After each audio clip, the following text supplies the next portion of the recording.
बस चित्रलेखा, बहुत बोल चुकी तुम। अपने जीवन से संबंधित ऐसे महत्वपूर्ण निर्णय लेने का तुम्हें कोई अधिकार ही नहीं है पुत्री। तुम्हारे लिए योग्य वर, उचित जीवन साथी ढूंढने का दायित्व केवल मेरा है। अभी आप शांत हो जाइए महाराज। कैसे शांत हो जाऊं महारानी? कल सुबह इस राजमहल में स्वयंवर है और आपकी ये लाडली देखिए इसे अपने जीवन साथी का चयन कर चुकी है। आपने पहले क्यों नहीं बताया मुझे ये सब कुछ?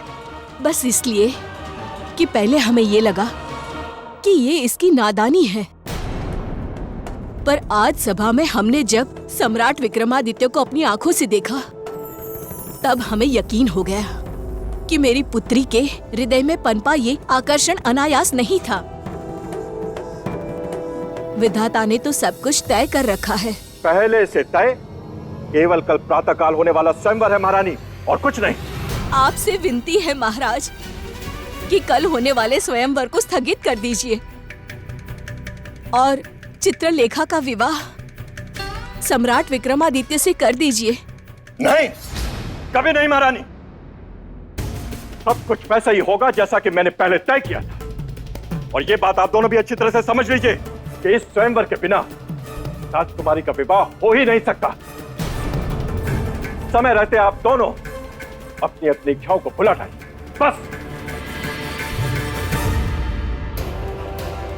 पिताश्री, आप चाहे कुछ भी कर लीजिए, हमारे स्वयंवर की शर्त तो यही जीतेंगे और हमारा विवाह भी इन्हीं से होगा, हमारे सपनों के राजकुमार।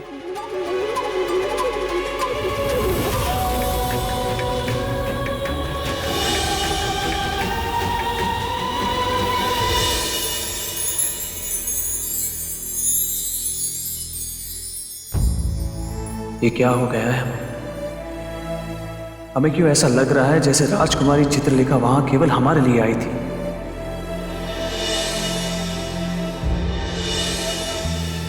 उस एक पल में उनका ऐसा कौन सा जादू हम पर चल गया कि वो एक पल हमें जन्मों जन्म का पल लगने लगा।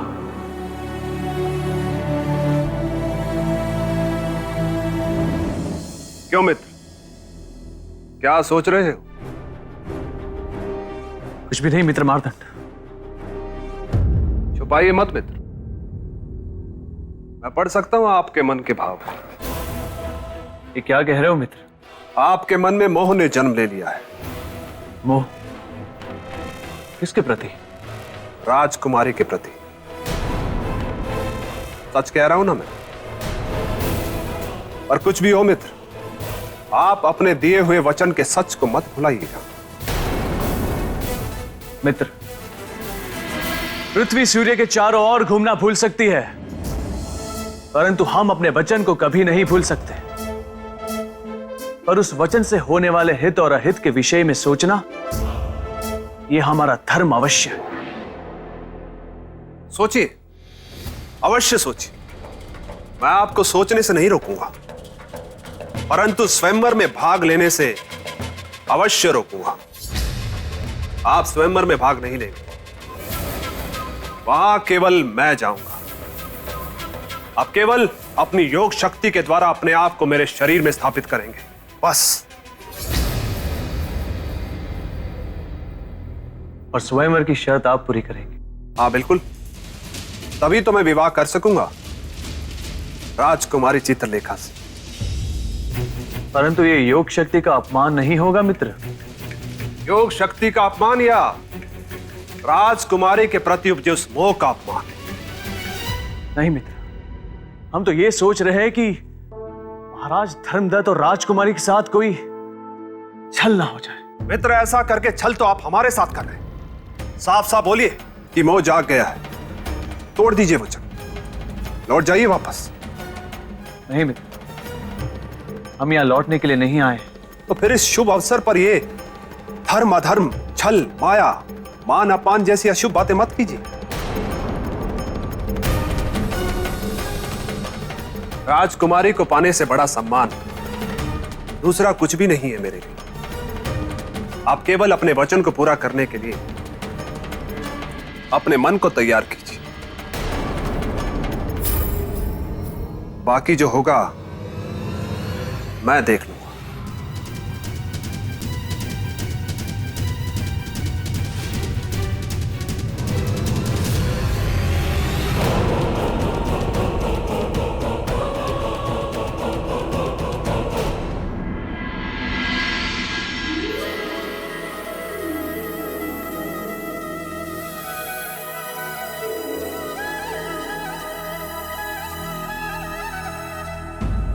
स्वामी, आज आपके आ जाने से संसार में ये बात सिद्ध हो गई कि सच्चे प्रेम और विश्वास की ही जीत होती है। आप प्रेम की डोर से बंधे हुए हमारे स्वयंवर में आए,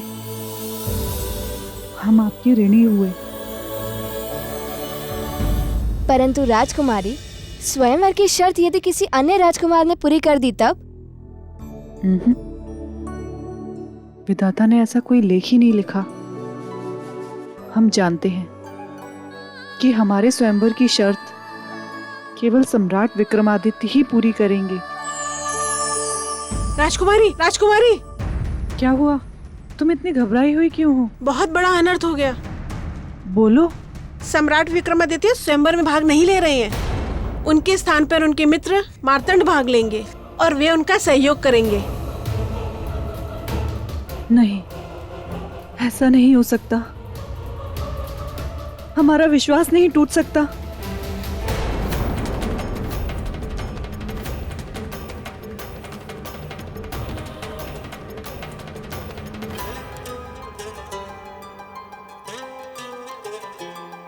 पुत्री, कहाँ जा रही हो इस तरह सुध-बुध खोकर? स्वयंवर स्थल पर माँ। क्यों? किस लिए? ये पता करने कि जिसकी हमें वर्षों से प्रतीक्षा थी, वो हमारे जीवन के द्वार पर आकर भी हमारे जीवन की निर्णायक घड़ी से अलग क्यों हो गए? पुत्री, तेरी बातें मुझे समझ में नहीं आती। माँ, सम्राट विक्रमादित्य हमारे स्वयंवर में आए तो अवश्य हैं, किसी के साथी बनकर, स्वयं भाग लेने नहीं, किंतु हम भी नियति के इस क्रूर मजाक को सहन नहीं करेंगे। हमारे वर वही होंगे, चाहे वो स्वयंवर में भाग लें अथवा ना लें। बस हम उन्हें अपना निर्णय बताने जा रहे हैं। जा बेटी जा, मैं तुझे नहीं रोकूंगी, लेकिन एक बेटी को विदाई देते समय माँ उसके आंचल में एक सीख बांधती है, और उस नाते मैं तुझे अवश्य कहूंगी कि कोई भी काम ऐसा ना करना जिससे कुल कलंकित हो।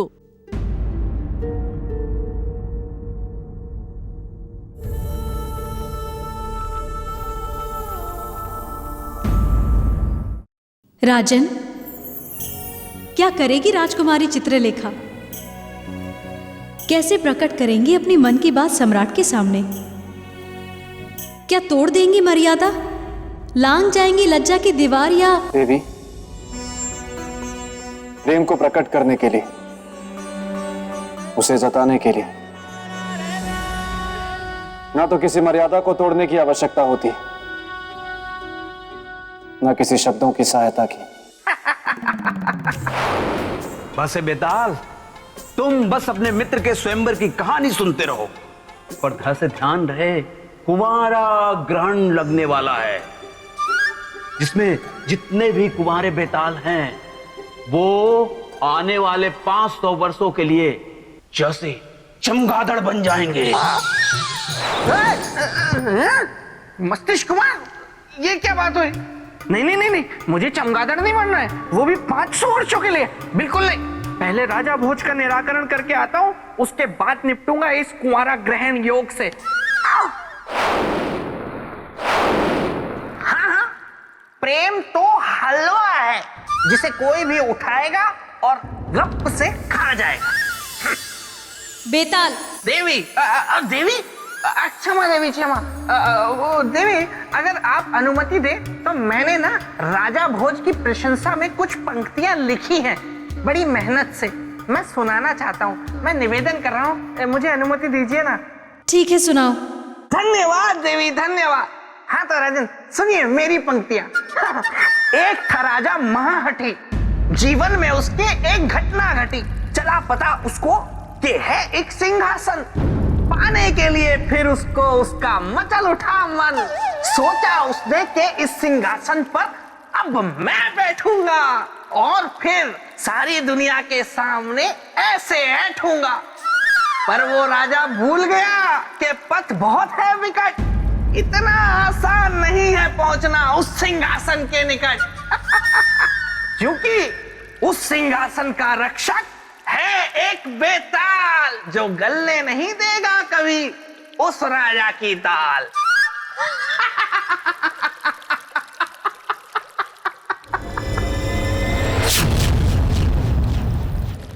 अच्छा देवी, फिर क्या हुआ?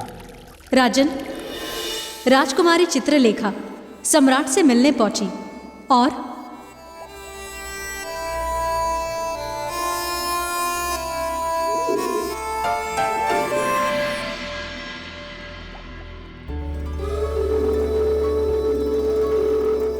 देवी,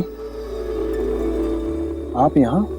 जहाँ संगीत वहाँ सरगम, जहाँ दिया वहीं बाती, और जहाँ कंठ वहीं वाणी।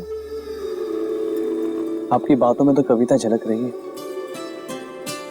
ये कहकर आपने हमें धन्य कर दिया। क्यों नहीं? जो कोई भी आपकी पंक्तियां सुनेगा वो यही कहेगा कि आप अच्छी कविता सुनाते। किंतु आज तक हमने अपनी कविता किसी को सुनाई नहीं, सबसे छुपा कर रखा। वो क्यों? क्योंकि आप जो हमें नहीं मिले थे। ऐसा क्यों? क्योंकि आज तक हमें कोई ऐसा मिला ही नहीं जो हमारी कविता के माध्यम से हमारे हृदय के भाव समझ सके, हमारे जीवन की कामनाओं को समझ सके। किंतु आज हमें ये विश्वास हो गया है कि यदि आप हमारे शब्दों को अपना संगीत दें, तो जहाँ एक और जीवन में कविता के रूप में हमारी भावना जाग उठेगी, तो वहीं एक और हमारा जीवन भी खिल उठेगा। तो क्या ये उपकार आप हम पर करेंगे? उपयोग नहीं, सहयोग। तो क्या आप हमारे सहभागी बनेंगे? स्वर दे। सहभागी होने के लिए धन्यवाद।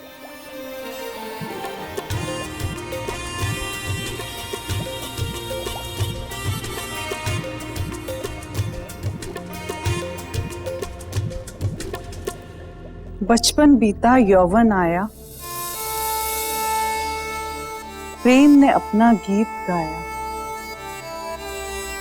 खोजा ढूंढा बहुत प्रेम को, जब नहीं मिला तो उदास निराश। कौन होगा हमारा प्रेम? कहाँ मिलेगा हमारा अपना प्रेम? तब मन ने हमारा सर सहलाया, एक रूप हमें दिखाया, और देखो भाग्य हमारा, हमने सामने उसको पाया।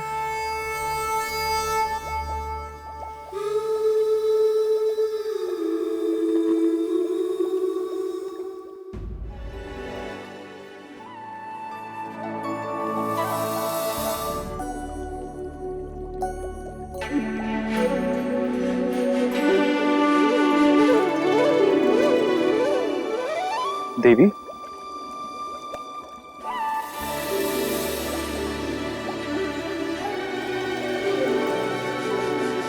आज है हमने उसको पाया, ये किसके लिए है संबोधन?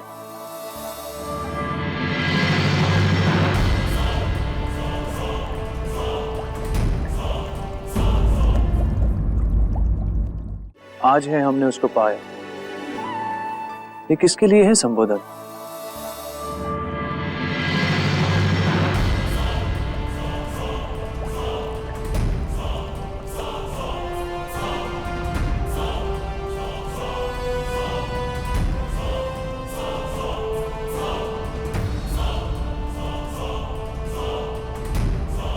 क्यों लग रहा है ऐसा? कि मानो हमें ही सवालों के घेरे में खड़े कर दिए गए। राजन, राजकुमारी चित्रलेखा ने बिना किसी मर्यादा को तोड़े अपने मन के भाव को सम्राट के समक्ष प्रस्तुत किया, परंतु ये देखकर मार्तंड का मन शंका से भर उठा। वाह वाह गोलू वाह, मजा आ गया। वाह गोलू, गोलू मस्तिष्क कुमार तुम यहाँ ग से कुमारा ग्रहण योग लगने में सिर्फ कुछ घस घंटे शेष हैं और तुम गोलू में बस व्यस्त हो। एक बस से बेतालनी है जो शायद म से मान जाए, लेकिन तुम इसे इनकार तो नहीं करोगे ना? नहीं करूंगा, क्यों करूंगा?